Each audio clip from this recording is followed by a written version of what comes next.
নমস্কার বন্ধুরা, আজকে আমি বানাতে চলেছি টমেটোর টক বা অম্বল বলা যেতে পারে। পুরাতন দিনের একটা রান্না। আমি টমেটোগুলো কাটবো।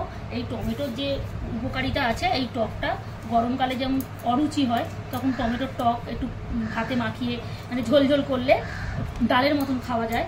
এছাড়া যারা কোষ্ঠকাঠিন্য ভুগছে, সেই কোষ্ঠকাঠিন্য দূর করার জন্য এই টমেটোর টক দিয়ে ভাত খেলে পরের দিন সকালবেলা কোষ্ঠকাঠিন্য দূর হয়। এবারে আমাদের যে শরীরের যে গ্ল্যামারটা যে রোদে পুড়ে নষ্ট হয়ে যায়, টমেটোর টকে মানে অপরিহার্য।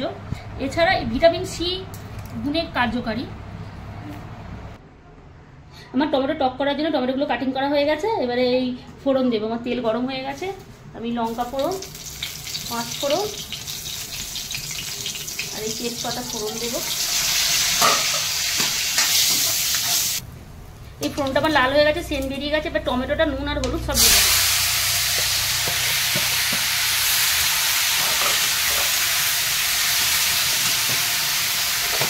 আর এই জিরে মরিচ গুঁড়ো দিয়ে দেবো একটু সেন্টের জন্য।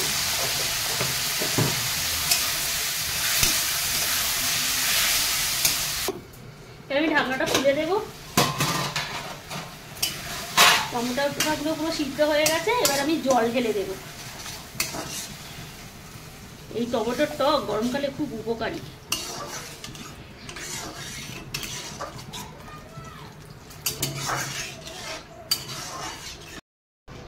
এবার জল ঢালা হয়ে গেছে। এবারে 5 মিনিট মতো একটু ফোটাবো, ফোটালে নামিয়ে দেবো। ঢাকনাটা দিয়ে দিচ্ছি, সেন্ট চলে যাবে। এবার ঢাকনাটা খুলবো, দেখবো নুন ঠিক আছে কি, নামিয়ে দেবো। নুন ফুন সব ঠিক আছে, মশলা ফসলা। এবার আমি এই টমেটোর টকটা নামিয়ে দেবো।